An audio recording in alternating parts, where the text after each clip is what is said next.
함께 한번 기도하십시다. 사랑하는 하나님께서 우리에게 은혜를 베풀어 주셨습니다. 우리가 그래서 주님의 자녀가 될 수 있었습니다. 사랑하는 하나님, 우리의 삶에 하나님께서 선택하셔서 제가 자격이 없을 때 주님이 나를 택해 주셔서 내가 하나님의 자녀가 되었음이 우리의 삶에 언제나 감사가 되게 하여 주십시오. 하나님, 주님께서 우리에게 베푸시는 하나님의 은혜가 하나님이여 내가 나와 누군가와 주님 비교하는 거리로 제 삶에 다가오지 않도록 주님께서 도와주시고 사랑하는 하나님, 그것이 아니라 하나님께서 우리에게 주신 은혜가 내 삶에 언제나 감사의 거리로 주님 자리 잡힐 수 있는 하나님의 사람이 되도록 주님께서 도와주옵소서. 담비를 주시니 감사합니다. 사랑하는 주님, 하나님께서 우리가 살아가는 과정 속에 필요한 모든 것을 주시는 하나님이시니 내가 부족하지 않습니다. 고백하는 하루가 될 수 있도록 주님 도와주옵소서. 예수님 이름으로 기도합니다. 아멘. 로마서 9장 25절부터 33절까지 말씀 함께 읽읍시다. 로마서 9장 25절부터 33절까지의 말씀입니다. 로마서 9장 25절부터 33절까지의 말씀. 우리 같은 목소리를 함께 읽습니다. 시작. 호세아의 글에도 이르기를 내가 내 백성 아닌 자를 내 백성이라 사랑하지 아니한 자를 사랑한 자라 부르리라. 너희는 내 백성이 아니라 한 그곳에서 그들이 살아계신 하나님의 아들이라 일컬음을 받으리라 함과 같으니라. 또 이사야가 이스라엘에 관하여 외치되 이스라엘 자손들의 수가 비록 바다의 모래 같을지라도 남은 자만 구원을 받으리니 주께서 땅 위에서 그 말씀을 이루고 속히 시행하시리라 하셨느니라. 또한 이사야가 미리 말한 바 만일 만군의 주께서 우리에게 씨를 남겨두지 아니하셨더라면 우리가 소돔과 같이 되고 고모라와 같았으리로다 함과 같으니라. 그런즉 우리가 무슨 말을 하리요? 의를 따르지 아니한 이방인들이 의를 얻었으니 곧 믿음에서 난 의요. 의의 법을 따라간 이스라엘은 율법에 이르지 못하였으니 어찌 그러냐? 이는 그들이 믿음을 의지하지 않고 행위를 의지함이라. 부딪힐 돌에 부딪혔느니라. 기록된 바 보라 내가 걸림돌과 거치는 바위를 시온에 두노니 그를 믿는 자는 부끄러움을 당하지 아니하리라 함과 같으니라. 아멘. 우리는 어제까지의 말씀 속에서 몇 가지 질문들에 관한 이야기를 함께 이틀 동안 나누었었습니다.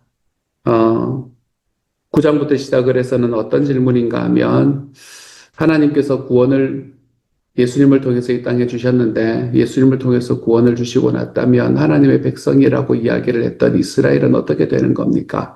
라는 이 질문이 이제 전체의 질문이었는데 그것에 대해서 꼬리에 꼬리를 무는 질문들이 세 가지를 그 질문들 세 가지를 우리는 함께 이야기를 나누었었죠. 첫 번째 질문은 하나님이 약속에 실패하셨는가? 라는 질문이었습니다. 하나님께서 약속에 실패하셨는가? 분명히 하나님께서는 이스라엘을 자기의 백성으로 삼으셨고, 그리고 자기의 백성으로 삼으신 이스라엘이 이 세상의 복의 통로가 될 것이다 라고 말씀하셨는데, 하나님께서는 이제 이스라엘이 아니라 이방인을 통해서 하나님의 복음이 전해지는 이 과정을 통해서 하나님께서 말씀하신 약속이 이제는 실패해버린 게 아닌가라는 질문이 첫 번째 질문이었고, 두 번째 질문은 하나님이 불공평하신 것은 아닌가라는 질문이었습니다. 하나님이 불의하신 것은 아닌가라는 질문이요.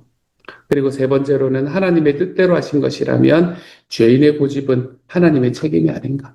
죄인들이 완악해진 것은 결국 하나님이 하신 거라면 하나님 책임 아닌가. 그 사람의 책임이 아니라. 이 세 가지의 질문을 던졌고, 그리고 이 세 가지 질문에 대해서 모두가 그럴 수 없다, 아니다 라고 이야기를 하는 바울의 대답을 우리는 함께 들을 수 있었습니다. 여러 가지 질문이 나오지만 사실 우리가 하나님 앞에 질문해야 되는 것은 무엇인가 하면 하나님께서 누군가를 구원하신다는 사실 그 자체를 우리는 질문해야 된다라고 말씀을 드렸습니다. 우리는 주로 어떤 질문을 하나 하면 왜 누군가는 구원하고 왜 누구는 구원하지 않습니까? 이런 질문을 합니다. 우리의 호기심은 거기에 머물러 있을 때가 많죠. 하지만 한 가지 우리가 기억해야 되는 것이 무엇입니까? 이 세상에 살아가는 그 어떤 누구도 그 어떤 사람도 사실은 구원받을 만한 사람이 없다는 사실을 우리는 좀 알아야 됩니다. 누구도 구원받을 자격이 없습니다. 누구도 구원받을 만한 사람이 없습니다. 그런데 하나님은 긍휼하심으로 그 중에 누군가를 구원하신다라는 것입니다. 그리고 그 하나님의 구원에 누가 들어있나 하면 내가 들어있는 겁니다. 내가. 하나님께서 그 긍휼하심으로 나를 구원하셨다. 이것이 정말로 놀라운 사실입니다. 하나님의 구원에 내가 포함되어 있다는 사실, 그 사실이 진짜로 놀랍고 감사한 일이 되는 거죠. 그래서 하나님, 왜 이 사람은 선택하고 저 사람은 선택하지 않으십니까? 라는 질문이 아니라, 하나님, 제가 무엇이건데 주님께서 저를 선택하셨습니까? 라는 그 질문으로 주님 앞에 나아갈 때 우리는 하나님께서 우리에게 주시는 은혜를 우리의 삶에서 올바로 누리는 사람이 될 수 있게 되는 거죠. 그래서 주님은 자격이 없는 우리를 부르셔서 예수님이라는 보물의 담지자로 삼아주셨다라고 말씀을 드렸습니다. 예수님이라는 보물을 자격 없는 우리에게 담아주셨다는 거죠. 그래서 우리 안에서 오늘도 빛나는 그 보석으로 인해서 우리는 그 모습이 어떠하든 간에 보석상자로 불릴 수 있는 사람이 되어 버렸다는 겁니다. 보석상자. 그렇게 말하면 좀 그럴 수 있으니까 우리는 오늘도 그리스도를 담지하고 있는 그리스도인이라 불리는 사람이 될 수 있었다는 거죠. 그것에 우리는 감사를 드리며 살아갈 수 있게 되는 겁니다. 이런 것이 이제 이 이야기가 어제와 그제 이틀의 말씀을 통해서 우리에게 전해졌던 말씀이라면 이어서 오늘의 말씀에서는 바울은 호세아서의 말씀을 인용을 하기 시작을 합니다. 그러면서 하나님의 궁극적인 목적이 긍휼에 있는 거다. 이걸 우리에게 설명을 해주고 있습니다. 25절, 26절의 말씀입니다. 호세아의 글에도 이르기를 내가 내 백성 아닌 자를 내 백성이라 사랑하지 아니한 자를 사랑한 자라 부르리라. 너희는 내 백성이 아니라 한 그곳에서 그들이 살아계신 하나님의 아들이라 일컬음을 받으리라 함과 같으니라. 이 호세아라는 사람이 자녀들의 이름을 그렇게 불렀거든요. 자녀의 이름을 로루하마라, 로암미라. 로루하마라는 말은 내가 그를 더 이상 긍휼히 여기지 않겠다라는 말이고, 로암미라는 말은 그들이 내 백성이 아니다. 라는 뜻이다. 이제 이렇게 이야기를 하는 그 자녀들의 이름을 이제 그렇게 하는 스토리가 호세아에 나오거든요. 그 메시지를 가지고 와서 지금 하나님께서 이스라엘 백성들과 또 모든 민족들을 향한 하나님의 마음을 설명을 하고 있는 겁니다. 호세아의 상황과 그 자녀들의 이름은 이스라엘을 향한 하나님의 마음을 나타내고 있습니다. 그들이 하나님으로부터 돌아섰기 때문에 그들은 더 이상 하나님의 아들이라 불리지도 못했고 하나님의 사랑하는 자들이라고 불릴 수도 없었습니다. 그래서 로암미라, 로루하마라 라는 말로 불리게 되었죠. 아무것도 아닌 자들이 되었습니다. 존재하지 않는 자들이 되었어요. 허물과 죄로 죽어버린 사람들이 되었습니다. 그래서 세상에서는 소망 없이 하나님을 잃어버린 사람들이 되어버렸지요. 그렇지만 말씀으로 죽은 자를 살리시는 하나님께서 이 상황을 그대로 내버려 두지는 않으셨습니다. 주님께서는 로루하마가 루하마가 될 것이고 로암미가 암미가 될 것이다. 내 백성이 아니라 한 그곳에서 내 백성이라 라는 말로 내가 부를 거다라고 이야기합니다. 긍휼히 여김을 받지 못했던 사람들이 다시 긍휼히 여김을 얻고 하나님의 백성으로 다시 돌아오게 될 것이다 라는 이야기이지요. 우리가 어제 그제 보았던 출애굽기에서의 모세와 바로 이야기처럼 결국 하나님께서는 자기의 주권적인 자유를 사용하셔서 하나님의 마음으로 선택하셔서 더 많은 사람을 부르시고 구원하시는 긍휼을 베풀어 주실 것이라는 겁니다. 하나님이 우리에게 긍휼을 주신다. 하나님이 우리에게 하나님의 마음으로 하나님의 백성이라고 말씀해 주신다. 라는 이 바울의 주장의 핵심은 너희는 하나님의 주권을 좀 믿고 의지하라. 라는 그 이야기에 있습니다. 하나님이 주권을 가지고 있으니 그분이 너희를 선택하셨으니 그것을 좀 믿고 의지하라는 겁니다. 하나님은 그분이 주권적인 자유로 모든 것을 할 수 있습니다. 하지만 선하신 하나님이시기 때문에 결코 우리를 자기의 주권적인 자유로 멸망의 길로 이끌어가지는 않으시는 분이십니다. 오히려 우리를 구원의 길로 인도하시는 분이시죠. 이 원리는 유대인과 이방인 모두에게 공평하게 적용되고 있다라는 것을 이사야서의 말씀을 통해서 확증해 주고 있습니다. 27절과 28절의 말씀이 또 이사야가 이스라엘에 관하여 외치되 이스라엘 자손들의 수가 비록 바다의 모래 같을지라도 남은 자만 구원을 받으리니 주께서 땅 위에서 그 말씀을 이루고 속히 시행하리라 하셨느니라. 하나님이 선택하시는 것, 하나님이 주권적으로 선택하시는 이 선택이 모든 이스라엘에게 다 적용되는 보증서는 아니라는 겁니다. 이사야는 단지 소수의 유대인 남은 자만이 구원을 얻을 것이다 라고 예언하였습니다.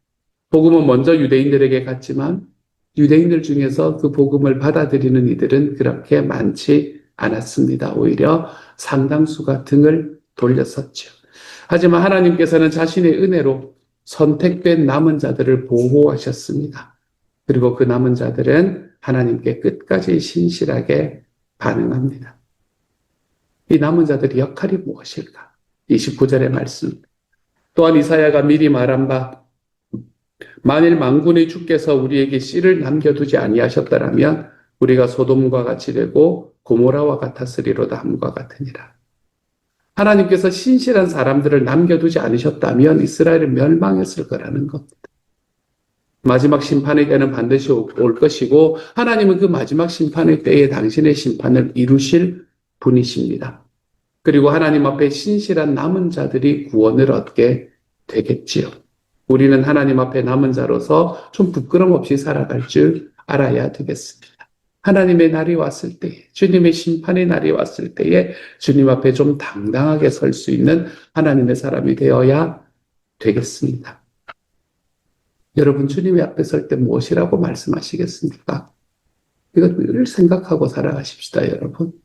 내가 주님 앞에 섰을 때 주님 돈 많이 벌다 왔습니다. 아주 부끄럽지 않습니까? 여러분, 내가 주님 앞에 딱 섰는데 우리 가족과 생활 잘하다 왔습니다. 이것도 전 좀 부끄러울 것 같아요. 내가 주님 앞에 딱 섰을 때 주님께서 야, 난 널 위해서 죽었는데 넌 날 위해서 뭘 했냐? 라고 이야기할 때 최소한 주님, 제가 주님을 위해서 이건 하다 왔습니다. 라는 이야기 정도, 그 정도는 우리가 갖추고 살아야 되지 않겠습니까? 다른 건 몰라도 내가 주님의 유언은 지키다 왔습니다. 주님께서 이 땅에서 정말로 마지막에 돌아가시면서 그 마지막 숨의 순간에까지도, 마지막 헤어지는 순간에까지도 우리에게 소원하셨던 그 소원, 내가 영혼 구원하여 제자 양육하는 그 소원은 주님, 제가 힘써 이루다 왔습니다. 잘 안 됐지만 힘써 보다 왔습니다. 우리의 삶에서 그러한 정도의 자부심은 가지고서 하나님을 만나야 되지 않겠습니까? 우리 주님을 만날 수 있는 그날, 하나님 앞에 우리의 말을 좀, 우리가 하나님 앞에 할 수 있는 말을 좀 준비하며 살아갈 줄 아는 하나님의 사람이 되었으면 좋겠습니다. 바울은 9장을 처음에 시작하면서 자기 마음에 큰 근심과 고통이 있다라고 이야기하면서 시작했습니다. 왜 그런가 하면 하나님의 복음이, 하나님의 구원이 전 세계 사람들로 모든 민족에게로 펼쳐져 가고 있는데 막상 자기의 동족인 이스라엘은 구원을 받지 못한다라는 그 사실 때문이었습니다. 그러면 왜 이제 이스라엘이 구원을 받지 못하고 있는가라는 것을 바로 30절의 말씀부터 시작해서 우리에게 설명을 해주고 있습니다. 30절과 31절의 말씀입니다. 그런즉 우리가 무슨 말을 하리요? 의를 따르지 아니한 이방인들이 의를 얻었으니 곧 믿음에서 난 의요 의의 법을 따라간 이스라엘은 율법에 이르지 못하였으니 이방인들은 처음부터 하나님의 법을 가지지도 않았고 하나님을 알지조차 못했으며 그들은 의로워지려고 노력조차 하지 않았습니다. 그럼에도 불구하고 의롭다함을 얻었답니다. 왜냐하면 그들이 믿음으로 하나님께 나아가고 있었기 때문입니다. 반면에 이스라엘은 율법을 준수하고 의를 얻으려고 하였습니다. 하지만 그들은 그 율법을 준수하여 의를 얻으려고 하는 자기의 시도에서 실패하였습니다. 왜냐하면 그들은 하나님의 구원을 행위의 관점으로 잘못 이해했기 때문에 그렇습니다. 그래서 그들은 의에 이르는 올바른 방법을 취하지 못했습니다. 하나님의 의에 이르는 방법은 우리의 노력이 아니라 우리의 행위가 아니라 오직 믿음을 통해서 가능한 겁니다. 이게 우리에게 얼마나 큰 자유를 주는지 모릅니다, 여러분. 하나님은 내가 자격이 없을 때 부르셨고 하나님께서는 자격 없는 나를 의롭다고 칭해 주셨다. 그러니 그 하나님과 좀 많이 가까워지며 살아가십시오. 혹시라도 아직도 하나님을 두려움으로 바라보시는 분이 계시다면 이 아침에 그 마음들이 조금은 내려올 수 있는 시간이 되기를 소망합니다. 하나님은 두려움의 하나님이 아니라 하나님은 우리에게 얼마나 가깝고 친근한 하나님이 되시는지 모릅니다. 아니, 하나님이 나를 의롭다고 해주셨는데 하나님 앞에서는 내가 완전한 존재로 보인다고 이야기해 주셨는데 뭐가 그리 걱정된단 말입니까? 주님 앞에 나아가는 게. 하나님을 믿고 살아가는 삶이 많이 기뻐지십시오. 내가 주님을 믿고 살아가는 삶이 내 주님 때문에 더 행복해지십시오, 여러분. 주님을 믿고 살아가는 게 우리의 삶의 어깨에 짐이 되지 마십시오. 짐이 되는 신앙생활. 이것만큼 마음 아픈 일이 없습니다.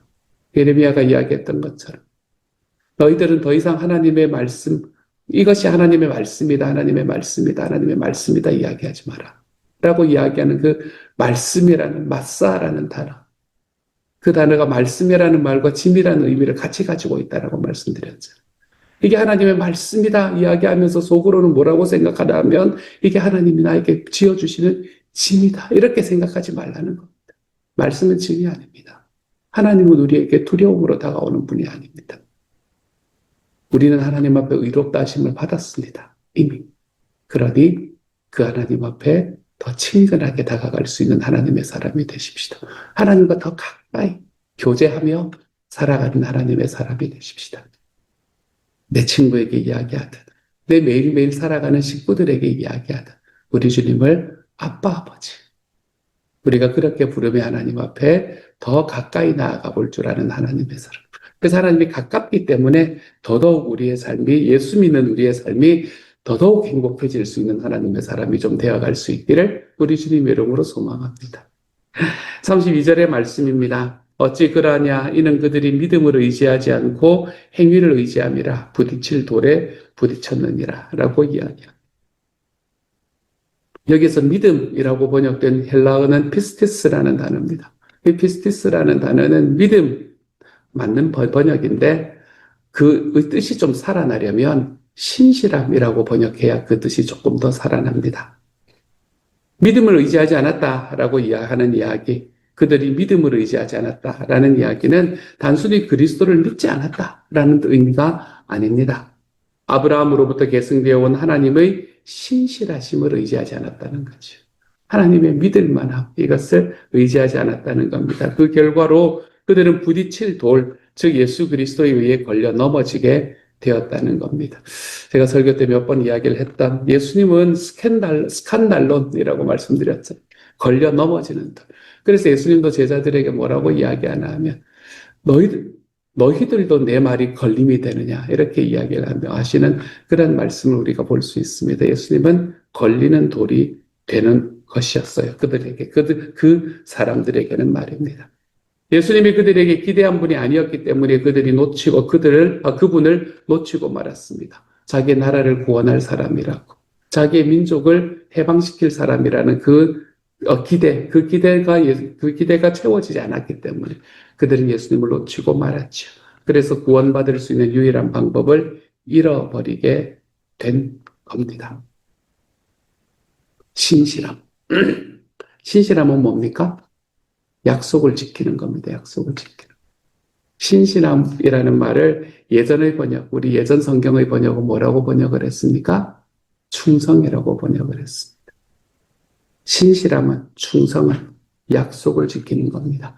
하나님의 신실함이요. 말할 나위가 없지 않겠습니까? 그렇죠? 주님은 약속을 지키는 분이십니다. 그러니 사랑하는 여러분, 하나님을 알게 되었다면, 그분을 믿고 사명을 깨닫게 되었다면 여러분도 하나님 앞에서 좀 신실하게 살아갈 수 있기를 소망합니다.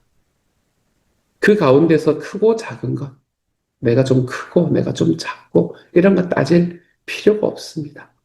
하나님은 유능한 사람을 찾는 것이 아니라 마음껏 쓰실 수 있는 사람을 찾으시거든요. 하나님은 유능한 사람을 찾는 것이 아니라 마음껏 쓰실 수 있는 사람을 찾으시기 때문에 삶의 모든 순간에 주님 앞에 충성하며 살아가십시오. 하나님 앞에 신실하며 신실하게 살아가시기를 소망합니다. 오늘날도 여전히 믿음으로 얻는 구원을 이해하지 못해서 예수님께 부딪혀 넘어지는 사람들이 있습니다. 자신만의 방법으로 나의 어떠한 무언가로 하나님 앞에 나아가려고 무진 애를 씁니다. 아무것도 아닌 야곱에게 나타나신 하나님께서 하나님이 되어주셨던 것처럼 오늘 우리에게도 그분은 하나님이 되어주셨습니다. 하나님의 주권적인 역사하심으로 부족하고 연약하여 아무런 자격이 없는 우리에게 하나님의 긍휼이 흘러넘친다. 그래서 내가 하나님 앞에 의로운 사람이 되었다라는 것은 놀라운 하나님의 은혜입니다.